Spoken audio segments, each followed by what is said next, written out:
Hello guys guys यदि आपने किसी फाइनेंशियल कंपनी से कोई भी लोन नहीं लिया है, किसी बैंक से लोन नहीं लिया, किसी ऐप से लोन नहीं लिया, किसी प्रकार का क्रेडिट कार्ड नहीं लिया, लेकिन फिर भी आपके सिविल में दिखा रहा है, तो उस लोन को किस प्रकार से हटाया जा सकता है और किस प्रकार से आपके सिविल में चढ़ जाता है, मैं आपको दिखा देता हूं। मेरे पास कई सारे लोन हैं जो कि फिलहाल भी चल रहे हैं और कुछ क्लोज भी है और कुछ गलती से भी चढ़े हुए हैं। ये मेरा श्री राम फाइनेंस है जो मैंने बाइक पे ले रखा है, ये मेरा ही है, ठीक है। ये पीएनबी का क्रेडिट कार्ड है, ये लोन मेरे पास है, लेकिन मैं आपको दिखा देता हूँ आईडीएफसी फर्स्ट बैंक, ये क्रेडिट कार्ड है 2000 रुपये का, ये मैंने नहीं लिया, ये गलती से चढ़ रखा है, ठीक है। धनी लोन ये मैंने लिया था लेकिन क्लोज कर दिया है, ये मेरा लोन है क्रेडिट बी का, ये मैंने क्लोज कर दिया, ये भी मैंने लिया था, ठीक है। ये मेरे पास कैनरा बैंक का लोन है, ठीक है, 38,000 रुपये का, ये मैंने नहीं लिया लेकिन ये भी मेरा गलती से चढ़ रखा है। ये मैंने किस प्रकार से हटाए हैं और क्यों ये चढ़ जाते हैं, इस वीडियो में कंप्लीट जानकारी दूंगा। देखिएगा, ये आईडीएफसी बैंक का है, अगर इसकी बात करें ये इसकी ईएमआई जाती है, लेकिन मैंने ये लोन नहीं लिया, लेकिन मैं इसका अगर रीपेमेंट दिखाऊं तो इसका रीपेमेंट हो रहा है, वो टाइम टू टाइम हो रहा है, लेकिन ये गलती से चढ़ रखा है, सिस्टम की वजह से चढ़ रखा है और सिस्टम इसे ऑटोमेटिक अपडेट करता जा रहा है, लेकिन मैंने नहीं लिया। लेकिन ये क्लोज के लिए मैंने रिक्वेस्ट डाल रखी है, क्लोज ये हो जाएगा, ठीक है। लेकिन मुझे उसने बताया है,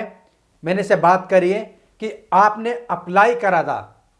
अप्लाई क्या मैं करा था फ्लिपकार्ट पे, लेकिन कोई टेंशन वाली बात नहीं है, इस पर कभी भी ओवर ड्यू में नहीं जाएगा, ये ऑटोमेटिक आपकी वहाँ पे लिमिट बनी हुई है, यदि आप यूज नहीं कर रहे हैं फिर भी ये अपडेट होता रहेगा। लेकिन ये सिस्टम की गलती से नहीं, ये मेरी गलती से मैंने अप्लाई किया लेकिन यूज नहीं किया, ठीक है। तो इस प्रकार से चढ़ जाता है। और लास्ट में है मेरा एक और लोन है जिसका नाम है, मैं आपको दिखा देता हूँ कौन सा लोन है, वो लोन है मेरा कैनरा बैंक का, कैनरा बैंक, ये मेरा ये रहा कैनरा बैंक का, ये है बिजनेस लोन, ठीक है। ये मैंने आज तक लोन नहीं लिया और इसकी जो किस्तें गई है वो भी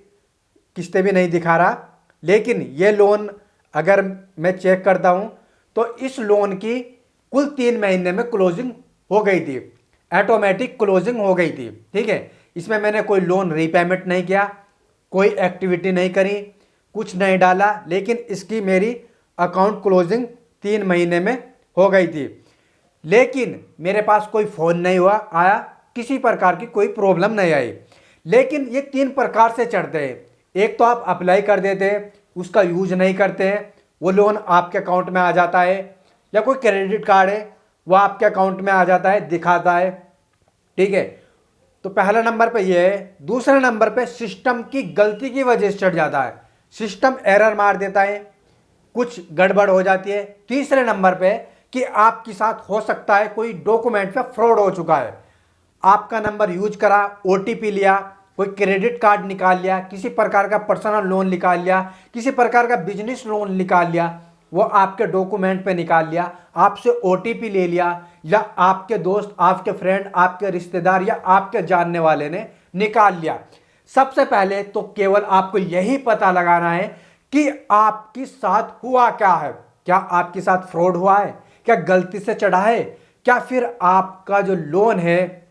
वो आपने अप्लाई किया, आपका अमाउंट आ चुका, वो आपने यूज नहीं किया। तो यही पता निकालने के लिए पहले आपको क्या करना है, जिस भी चीज़ का लोन है, जैसे कि आदित्य बिरला कंपनी का मेरे पास लोन दिखा रहा है, तो सबसे पहले हमें आदित्य बिरला कंपनी को कॉल करनी पड़ेगी, मैसेज करना पड़ेगा सपोर्ट नंबर पे कि सर मेरा अमाउंट इतना है, मेरा अकाउंट नंबर ये है और इस डेट को मेरे पास एक लोन दिखा रहा है, क्या आप उसकी डिटेल मुझे भेज सकते हैं। पहले डिटेल लेनी है आपको शांतिपूर्वक, ठीक है, उस डिटेल को मैच करना है अपने लोन के साथ, क्या इस डेट को मेरे अकाउंट में किसी प्रकार का अमाउंट क्रेडिट हुआ है, या किसी प्रकार का क्रेडिट कार्ड निकला है, या किसी प्रकार का फ्रॉड हुआ है।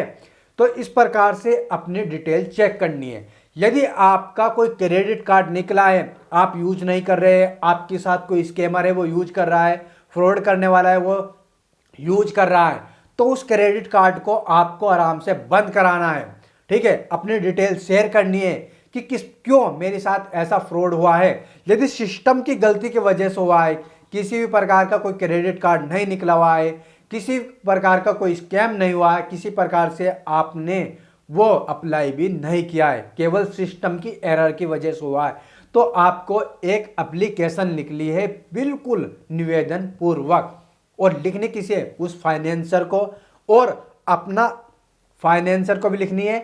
ठीक है, और अपने सिविल में जाकर एरर, नोटिस एरर पे जाके कंप्लेन करनी है, इस प्रकार का मेरे पास कोई लोन है, मैंने कभी ये लोन नहीं लिया है। फिर वहां पर जो सिविल ब्यूरो होता है वो आपके अकाउंट की स्टेटमेंट चेक करेगा,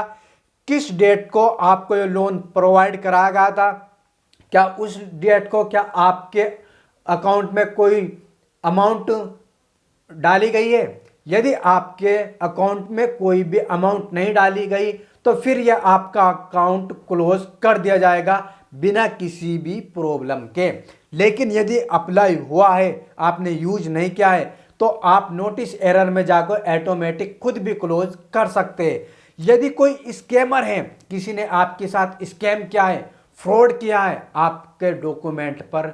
आपको अमाउंट प्रोवाइड करा दिया गया है, लेकिन किसी फ्रॉडकर्ता ने उस अकाउंट का, उस बैलेंस का यूज कर लिया गया है, तो फिर उसमें बहुत ज़्यादा प्रॉब्लम हो सकती है। शायद आपको यह अमाउंट भरनी भी पड़ सकती है, आपको प्रॉब्लम भी आएगी, आपका सिविल भी डाउन होगा। फिर उसके लिए हो सकता है कि यहाँ पर छूट मिल जाए, लेकिन फिर इतना आसान नहीं है अकाउंट क्लोज करना, उसके लिए आपको ये बैलेंस पे करना भी पड़ सकता है यदि आपके साथ कोई भी फ्रॉड हुआ है।